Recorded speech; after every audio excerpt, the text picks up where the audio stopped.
Burn that thing to the ground. That's exactly what I'm thinking. If this is where it sleeps during the day, then destroying its home might force it out into the open. Or it might really piss it off. Good. I want it pissed off. I want it to know we're here. Be careful, though. Light it and throw it, then run like hell. Already lighting the wick. Mason, wait. What if there are people trapped inside? People? Like victims it's keeping alive. I didn't think of that. Look through a crack or something. See if you can spot anyone. Okay, hold on.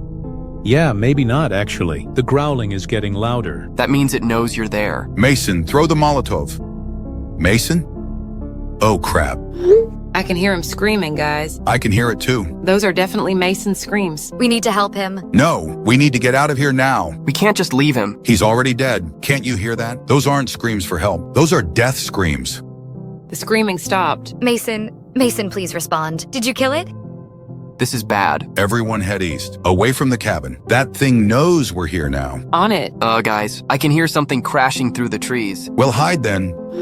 I think I lost it. I haven't heard anything for 5 minutes. Don't trust that. It could be stalking you. What if it can see in the dark? What if it's watching all of us right now? Riley, don't. Focus on getting out. We can grieve for Mason later. Poor Mason. His parents are going to be devastated. Wait, Blake, can you see a treehouse near you? Blake? God damn it, no. This thing is gonna hunt us down one by one. Not if I shoot the damn bastard. I'm going to Blake's screams. I'm gonna kill that thing. So we know. We clearly aren't prepared for this, so let's go. Oh no. Riley, did you hear that? Those sounded like Zoe's screams. We are so screwed. Holy. What? I just found an old church. Looks abandoned. That's not on any map I've seen. Rural churches sometimes aren't officially registered. The door is locked with a heavy chain. Can you break it? Maybe. I still have my dad's pistol. Shoot the lock off. Churches are sacred ground. Maybe that thing won't follow you inside. Here goes nothing. Got it. I'm going inside. Oh my. I think this might be the answer to ending all of this. I just got off the phone with Lisa's landlord. She's gone. What do you mean gone? She's not answering her phone. Alex Connor. Lisa is dead. No. How? Same way as the others. The growling man broke into her apartment last night. Neighbors heard screaming around 3 a.m. Oh, God. Police found pieces of her scattered across 3 rooms, just like all the other victims. That's 4 of us now. Jimmy, and now Lisa, out of 5 friends. We're the only ones left. Which means we're next. This thing is definitely targeting our group. Why though? Maybe because we know too much. Maybe because Jimmy sent us that photo. Or maybe it just likes finishing what it started. So what do we do? What we planned. We hunt this bastard down tonight, before it kills anyone else. Just the 3 of us? Lisa was supposed to take the east side. Now we'll have to cover her area too. I'm still taking the hospital. That's where this all started. Maybe it goes back there. Good thinking. Connor, you take downtown like we discussed. The storage shed on Main Street. I'll have a clear view of the whole commercial district. And I'll take the forest. Some kids went missing out there last night. 5 teenagers, all with their parents' stolen guns. None of them came back this morning. Jesus! What if the same thing happens to us? Then at least we went down fighting. I've got my dad's shotgun loaded, plus 2 boxes of shells. I've got my uncle's pistol and a hunting knife. I'm taking my grandfather's revolver and my dad's rifle. We're as ready as we'll ever be. Let's head out before nightfall sets in.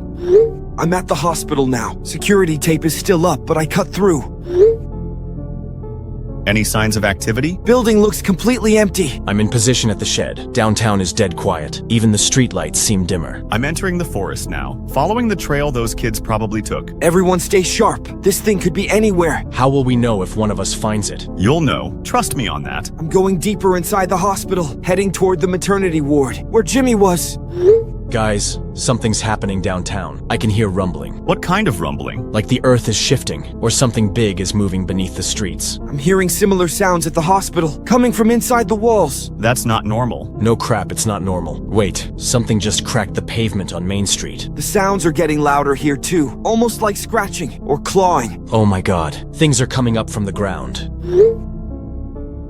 Connor, run! Same thing is happening here. Creatures are pouring out of the hospital walls. Dozens of them. They look just like the growling man, but smaller. This is an invasion. A whole army of those things. They're everywhere, breaking into every building on the street. I can hear people screaming. I'm trapped in the maternity ward. We're doomed. Guys? I'm the last one then, I guess. Jimmy, Lisa, Alex, Connor. You're all dead because of this thing. I can hear screaming from town. Miles away, and I can still hear it. This whole invasion. It's connected to something. Something in these woods. I'll find it, guys. I promise. I found it.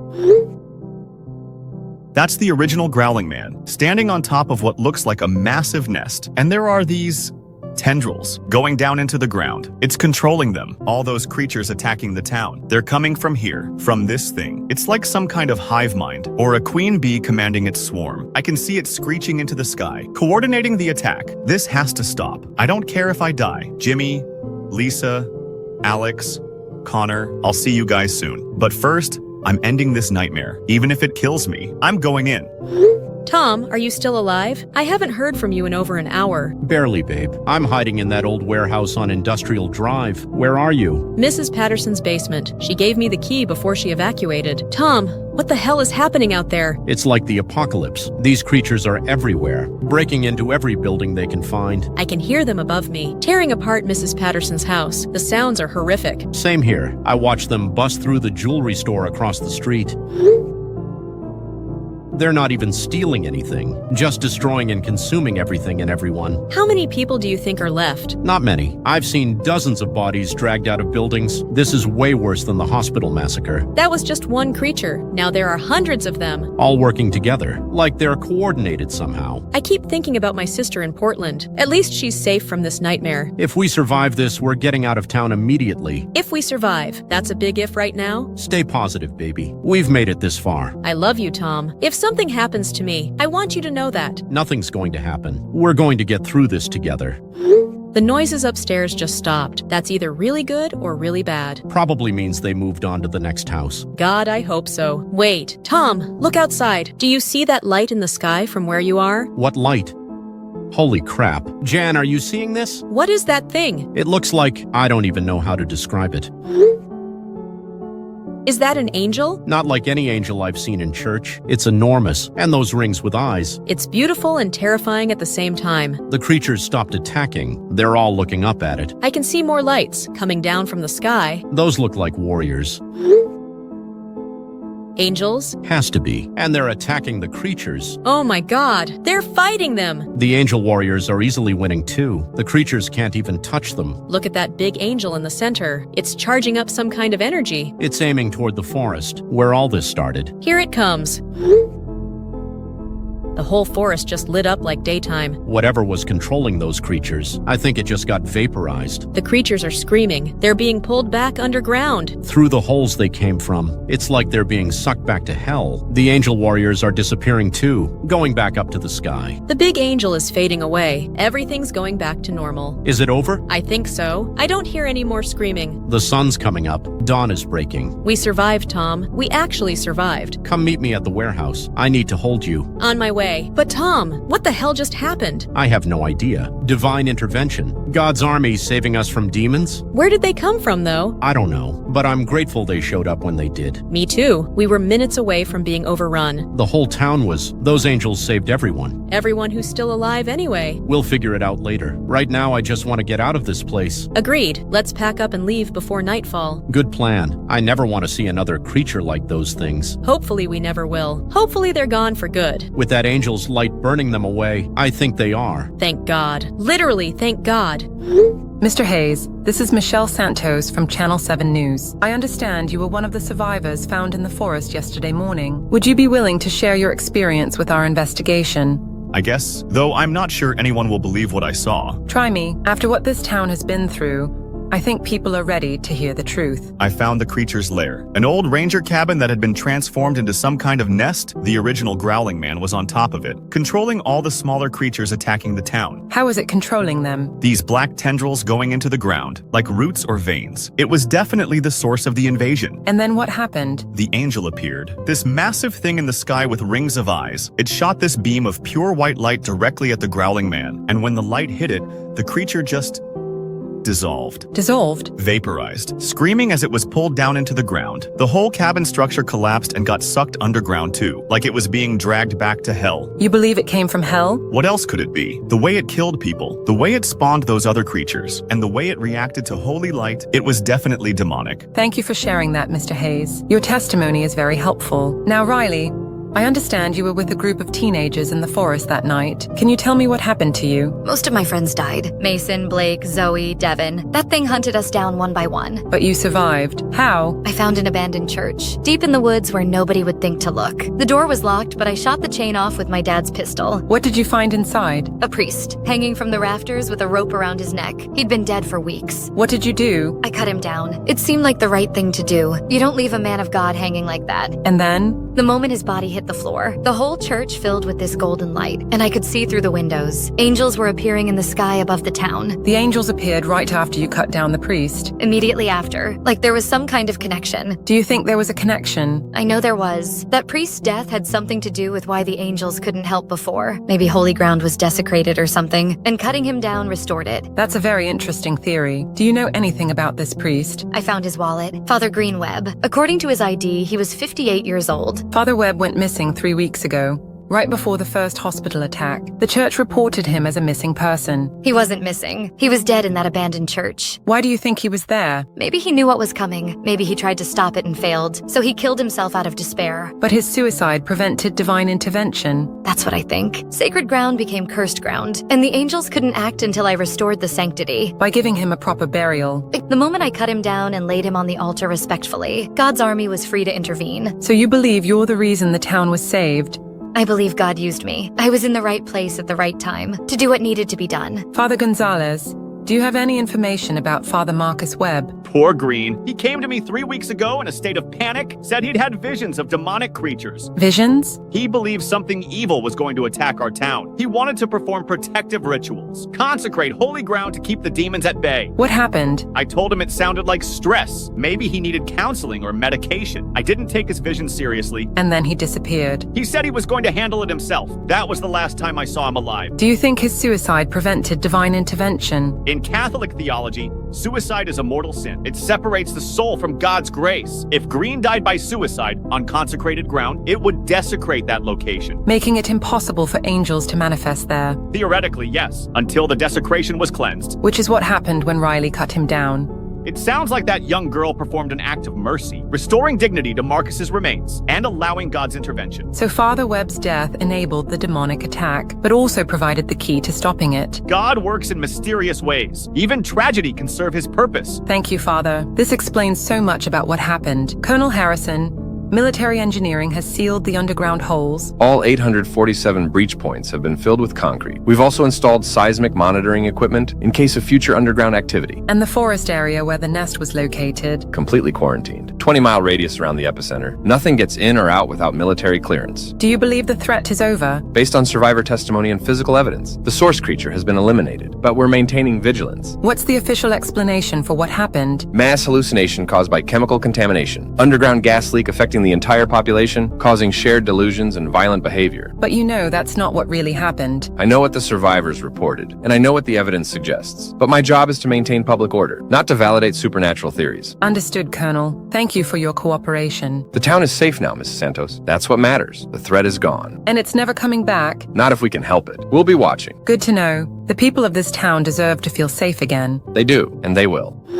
Final investigation report. Growling Man incident. After extensive interviews with survivors and officials, I can confirm the following facts about the events that terrorized our town. 83 people died in the initial hospital massacre. 1,475 additional casualties occurred during the creature invasion. The threat has been permanently eliminated through combined supernatural and military intervention. Special thanks to survivors Luther Hayes and Riley Johnson, whose bravery and actions directly contributed to ending this nightmare. On behalf of Seaside Police Department, I can officially confirm no further creature sightings have been reported. The Growling Man and all associated entities are considered eliminated, evidenced by the gaping hole in the forest.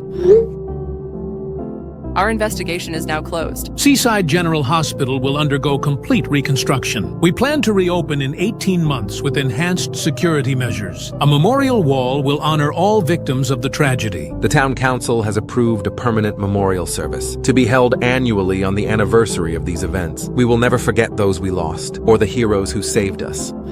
Hey, Luther. I got your number from the reporter. Thought you might want to talk to someone who understands. Riley, right? The girl who found the church. That's me. The one who cut down Father Webb. You saved everyone. You know that, right? I just wanted to avenge my friends and family is all. I lost all my friends too. Jimmy, Lisa, Alex, Connor. They're all gone because of that thing. Devin, Mason, Blake, Zoe were mine. 5 kids just trying to help their town. At least their deaths weren't meaningless. They led us to the truth. Do you ever wonder why we survived? Out of everyone, why us? Maybe because we were meant to. Maybe God needed witnesses. Or maybe we were just lucky. After what we saw, I don't believe in luck anymore. I don't believe in coincidences either. Everything happened for a reason. The priest's suicide, your discovery of the church, my witnessing of the creature's destruction. All connected. All part of some divine plan. Are you going to stay in town? My parents want to move, but I feel like I need to stay, like I'm supposed to be here. I know what you mean. This place is part of us now. The trauma binds us to it. And the responsibility. We're the only ones who know the whole truth. The official reports will never tell the real story. They can't. People aren't ready for that kind of truth. Maybe someday. Maybe. But for now,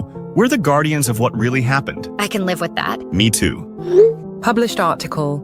Divine intervention saves town, while official reports cite gas leak hallucinations. Survivor testimony suggests a more extraordinary explanation. Multiple witnesses describe angelic beings appearing during the crisis. These entities allegedly eliminated the threat and saved countless lives. The abandoned church where survivor Riley Johnson took shelter has been designated a site of supernatural significance and placed under permanent government protection. Whether one believes in divine intervention or mass hallucination, the result remains the same. Our community is safe, the Growling Man is gone, and normal life can finally resume. Mrs. Santos, your reporting has been exceptional. Thank you for giving voice to the survivors. It's been an honor to tell their story and to help our town heal. The memorial wall is nearly complete. Every victim's name will be remembered. Their sacrifice will never be forgotten. As it should be. This town has been through hell, but it survived through courage and unity. And perhaps a little help from above. Perhaps indeed, Mr. Mayor. Perhaps indeed.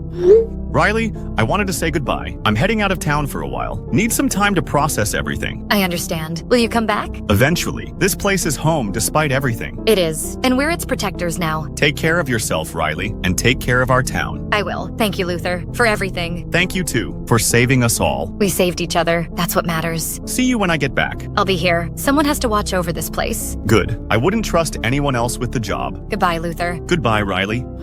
Well, that was quite the ride. 10 parts of absolute chaos and supernatural mayhem. Tell me about it. I wasn't expecting it to go full biblical at the end there. The Ophanim appearing was definitely a plot twist, though I guess the signs were there from the beginning. How so? Think about it. The creature specifically targeting the maternity ward first, going after new life, innocence, classic demonic behavior. Fair point. And the way it could spawn those smaller versions of itself that screamed supernatural from day one. Plus the timing with Father Webb's suicide, 3 weeks before the first attack. That wasn't coincidence. No, definitely not. Poor guy probably had genuine visions, but nobody believed him. And his despair opened the door for the creature. Desecrated holy ground, blocked divine intervention. Until Riley cut him down. That kid had no idea she was literally saving the world. Sometimes the most important actions are the simplest ones. An act of basic human decency, treating the dead with respect. Speaking of Riley, she handled it better than most adults would, losing 4 friends and still having the presence of mind to investigate that church. Kids are more resilient than people give them credit for. Plus, she had the right motivation. Revenge can be a powerful driving force. What about Luther, though? Guy lost literally everyone he cared about. But he completed the mission, found the source, witnessed the resolution. Now he and Riley are the only ones who know the full truth. That's got to be a heavy burden. Someone has to carry it. The world needs witnesses. I liked how the reporter handled it. Michelle gave them a voice while respecting the bigger picture. Smart woman. She knew when to push for truth and when to accept mystery. The official cover-up was predictable, though. Gas leak hallucinations, really? People believe what they can handle. Mass demonic invasion is a bit much for the evening news. True, though I bet there are conspiracy forums going crazy right now. Oh, absolutely. Someone probably already has the blurry photos posted online. Jimmy's final picture of the creature that's going to haunt people's nightmares for years. As it should. Evil like that needs to be remembered, so it can be recognized if it ever returns. You think it will return? Not that specific creature, but evil finds a way. There will always be cracks for darkness to seep through. And hopefully there will always be people like Riley and Luther to stand guard against it. That's the real lesson here. Ordinary people doing extraordinarily brave things. Jimmy trying to save his family. The teenagers hunting a monster with stolen guns, the adults forming a vigilante group, and ultimately, a teenage girl showing mercy to a dead priest. That simple act of human compassion saved everyone. Makes you think about the little choices we make every day. Exactly. You never know which moment might change everything. The butterfly effect in action. More like divine providence. But yeah, small actions, massive consequences. What did you think of the pacing? Pretty solid overall, starting with Jimmy's personal tragedy, escalating through the investigation and vigilante phases, then the full invasion before the resolution. The kids' storyline was intense, watching them get picked off one by one. Classic horror movie structure, but with more heart because of the text format. You really felt their fear and desperation. And the adults' grief was palpable, losing Jimmy and Lisa before their final hunt. Motivation through loss. They weren't just hunting a monster. They were seeking justice for their friends. Too bad none of them lived to see it achieved. Their sacrifice enabled the victory, though. Luther's reconnaissance was crucial. True. Someone had to witness the creature's destruction to confirm it was really over. And to tell the story. Stories like this need to be preserved. Even if most people think they're fiction. Especially then. Fiction has a way of preparing people for reality. Speaking of which, think the military will actually keep those holes sealed? They'll try, but 847 breach points is a lot to monitor. And concrete can crack. It can indeed. Hopefully the divine intervention was thorough. That angel didn't mess around. Straight up vaporized the source creature. Sometimes problems require direct solutions. No negotiation, no mercy. Just pure cleansing light. I wonder what triggered the angel's appearance. Riley cutting down the priest or Luther finding the nest? Both, probably. Riley removed the spiritual barrier. Luther identified the target. Teamwork across time and space. The best kind. When people work together without even knowing it. Makes you appreciate the interconnectedness of everything. Every action ripples outward. Jimmy's text to his friends. The kids' hunt in the woods. The adults' revenge mission. All of it mattered. Even the failures mattered. Mason's Molotov never got thrown, but it led to finding the nest. And his death motivated the others. Tragedy often catalyzes heroism. Heavy stuff. Horror usually is, but this one had hope at the end. Light conquering darkness. Literally. The best kind of symbolism, when it's not just metaphorical. So what's your overall assessment? Solid horror story with heart. Good character development despite the format limitations. And a satisfying resolution that earned its supernatural elements. Agreed. The text message format really worked. Made it feel immediate and personal. Like you were watching it happen in real time. Through the character's own words. No filter, no narrator. Just raw human emotion and experience. That's the power of good storytelling. Making the unbelievable feel real. Mission accomplished then. I'd say so. Another tale for the archives. Think Riley and Luther will be okay? They'll carry the scars, but they'll survive. Survivors usually do. Good. They've earned their peace. As much as anyone can in a world like this. Fair enough. Ready for the next one? Always. Evil never rests. And neither do we, apparently.